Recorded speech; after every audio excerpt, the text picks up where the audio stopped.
ये है स्वामी अभिमुक्तेश्वरानंद। आरक्षण के घोर विरोधी हैं, वर्ण कुव्यवस्था को बनाए रखना चाहते हैं, जातिवाद को बनाए रखना चाहते हैं। लेकिन सोचिए, जब बीजेपी की योगी सरकार से इन्होंने बगावत की तो सरकार ने इनको शंकराचार्य मानने से ही इनकार कर दिया है। इसमें मैसेज क्या है? मैं ये बात दलित पिछड़ों के लिए बता रहा हूं, दलित, पिछड़े, किसान, आदिवासी, अल्पसंख्यक, कि आप इसी से अंदाजा लगाइए कि बीजेपी की सरकार, बीजेपी और आरएसएस हिंदुओं का संगठन है, ब्राह्मण समाज का संगठन है, या उनको सिर्फ सत्ता से मतलब है। सोचिए, जब वो अभिमुक्तेश्वरानंद के नहीं हुए, जो अपने आप को शंकराचार्य क्लेम करते हैं, जो दिन रात सनातन का राग गाते हैं और जो जातिवाद के पक्ष में है, इनका मैंने कई वीडियो देखा है। ये सरेआम कहते हैं कि वर्ण कुव्यवस्था के हिसाब से दलित, पिछड़ा, किसान, आदिवासी, अल्पसंख्यक कथा नहीं बांध सकता है। जो यादव समाज के एक शख्स की पिटाई हुई थी कथावाचक की, और जिसमें दलित समाज के तबला वादक भी थे, ये उसके पक्ष में थे कि भैया आप जाति छुपाकर कथा क्यों करोगे। ये कट्टर जातिवादी हैं, मनु व्यवस्था के पक्के ये मतलब हितैषी हैं। लेकिन सोचिए किस तरह से इनके खिलाफ है बीजेपी। अखिलेश जी अब इनका महिमा मंडन कर रहे हैं, कांग्रेस इनका महिमा मंडन कर रही है। मुझे लगता है ये दोनों गलत है। आपको क्या लगता है? ये बाबा बीजेपी का विरोध करके आपको वोट दिला देगा, ब्राह्मण समाज के लोग इसके खिलाफ वोट कर देंगे। मैं बार बार कह रहा हूं, ऐसे हजारों बाबा आ जाएंगे ना, तो जनरल कैटेगरी के लोग और जो सनातन धर्म के नाम पर वोट करते हैं वो बीजेपी के खिलाफ नहीं जाएंगे। अरे भैया, बीजेपी को धर्म से कोई मतलब ही नहीं है, धर्म का इस्तेमाल कर रहे हैं सब। वो उनको सत्ता चाहिए, राजनीति चाहिए। अगर धर्म के वो हितैषी होते तो योगी आदित्यनाथ खुद धार्मिक गुरु थे, वो गोरखनाथ पीठ के प्रमुख थे। उनको संसद जाने की क्या जरूरत थी? उनको विधानसभा जाने की क्या जरूरत थी? मुख्यमंत्री बनने की क्या जरूरत थी? इसमें मैसेज है दलित, पिछड़े, किसान, आदिवासी, अल्पसंख्यकों के लिए, जो मैं चीख चीख कर कह रहा हूं कि आपके 10-10 रुपए से राम भद्राचार्य करोड़पति बनता है, सतुआ बाबा पोर्से लाता है, डिफेंडर चढ़ता है। वो धीरेन्द्र शास्त्री अब कैंसर का अस्पताल खोल रहा है, चार्टर्ड प्लेन से चल रहा है। ये धर्म नहीं है, इन लोगों का धंधा है। ये सब के सब बीजेपी के प्रवक्ता हैं। आज ये बीजेपी के खिलाफ हो जाएं तो इनकी बखिया उधर जाएगी, इनके यहाँ इनकम टैक्स ईडी की रेड पड़ जाएगी। तो मैं फिर कह रहा हूं, बीजेपी से कई मामलों में मैं खुश होता हूं। हाल ही में प्रधानमंत्री नरेंद्र मोदी ने कहा कि रामायण और महाभारत जो है वो कहानी है, मैथोलॉजी है। अब बताइए, किसी विप्र समाज ने, ब्राह्मण समाज ने धरना प्रदर्शन किया? यही कोई दलित, पिछड़ा, किसान, आदिवासी, अल्पसंख्यक कह दे तो धरना पर बैठ जाएंगे। बोलिए मोदी जी के खिलाफ। अब अभिमुक्तेश्वरानंद योगी आदित्यनाथ की सरकार है, किसी ब्राह्मण समाज ने कोई धरना प्रदर्शन किया? नहीं करेंगे वो, यही सच्चाई है। अब इस देश के दलित पिछड़ों को समझना है कि जिस धर्म के नाम पर आप वोट दे रहे हैं, जिस धर्म के नाम पर आप चढ़ावा दे रहे हैं, उसमें आपकी क्या हैसियत है, इसका आप अंदाजा लगा सकते हैं। यह सबसे बड़ी खबर बता रहा हूं। अभिमुक्तेश्वरानंद के बहाने आपको समझ लेना चाहिए कि बीजेपी किसी का सगा नहीं है। आरएसएस को सत्ता चाहिए, उसको पता है ताकत मंदिर में नहीं, लोकसभा और विधानसभा में है, विधान परिषद में है, पंचायत के चुनाव में है, जिला परिषद के चुनाव में है, संवैधानिक पदों पर है। ये बात इस देश के बहुसंख्यक आबादी को समझना पड़ेगा।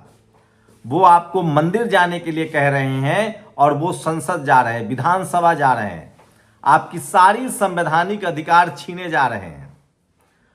तो मैं फिर कह रहा हूं, ये लोग धर्म इनका बहाना है, धर्म के नाम पर इनको सत्ता में आना है।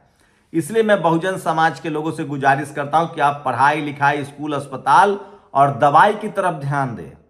और अगर आप धार्मिक भी हैं तो धर्म को अपना पेशा बनाएं, कथावाचक बने, बड़े बड़े महंत बने, बड़े बड़े मंदिरों में ट्रस्टी बने, तभी जाकर आपको आर्थिक रूप से फायदा होगा। आप सोचिए, एक यादव कथावाचक बने थे, किस तरह से उनके साथ बदसलूकी हुई। एक रीवा में पटेल समाज की बेटी कथावाचक बनी थी, उनको कहा गया कि ये कथा नहीं बांट सकते हैं। एक छत्तीसगढ़ में साहू समाज की बेटी कथावाचक बनी थी, उसको कहा गया कि ये कथा नहीं बांट सकती हैं। इसी तरह से अभी मौर्य समाज का एक कथावाचक था, उसको कहा गया कि आप कथा नहीं बांट सकते हैं। ये इनका धर्म नहीं धंधा है और इसको बनाए रखिए। अब तो योगी आदित्यनाथ की सरकार ने नोटिस चिपका दिया है, कहा है कि ये बाबा शंकराचार्य है ही नहीं, इनका मामला सुप्रीम कोर्ट में चल रहा है। अब बताइए, इस देश का हिंदू इनके समर्थन में निकला। बाबा बड़े उदास हैं, दुखी हैं, कह रहे हैं कि मुस्लिम समाज अपने धर्म बचाने के लिए जान देता है और हिंदू समाज निकला ही नहीं। अरे बाबा, आप कल तक तो हिंदू समाज के खिलाफ थे, लेकिन खैर ये सरकार, मैं फिर कह रहा हूं, जो लोग इस सरकार को धर्म बचाने के नाम पर चुन रहे हैं उनको भी सावधान रहना चाहिए। और दलित पिछड़े नेता जो इसमें पड़ रहे हैं, अखिलेश यादव गलतफहमी में है, इनके समर्थक बीजेपी को ही वोट करेंगे। और किसी ने सच कहा है कि आज के समय अब तो भगवान भी बीजेपी का विरोध नहीं कर सकते हैं, शंकराचार्य भी बीजेपी का विरोध नहीं कर रहे हैं। तो मैं फिर कह रहा हूं, बहुजन समाज के लोगों को बीजेपी आरएसएस से सीखना चाहिए, योगी आदित्यनाथ से सीखना चाहिए। ये सब विधानसभा लोकसभा में जा रहे हैं। बाबा साहब की तस्वीरें याद कीजिए, वो क्या कह रहे हैं? वो कह रहे हैं कि संसद चलो, स्कूल चलो, कॉलेज चलो, पढ़ाई लिखाई, स्कूल, अस्पताल, दवाई की तरफ बढ़ो। तो ये बात साफ है कि बीजेपी के लोग धर्म का इस्तेमाल सिर्फ वोट के लिए कर रहे हैं, आस्था से उनका बहुत लेना देना नहीं है। मैं नहीं कह रहा हूं, ये शंकराचार्य कह रहे हैं। ये कह रहे हैं कि जब से बीजेपी की सरकार आई है तब से गौ मांस की बढ़ोतरी हो गई है। पूरी दुनिया में गौ मांस का निर्यात हो रहा है। अभी हाल ही में प्रधानमंत्री ने हलाल मीट का सर्टिफिकेशन भी करवाया है। जब से बीजेपी आई है सत्ता में, देश की स्थिति खराब होती जा रही। सोचिए, ये तस्वीर देखिए, ये सूरत की तस्वीर है।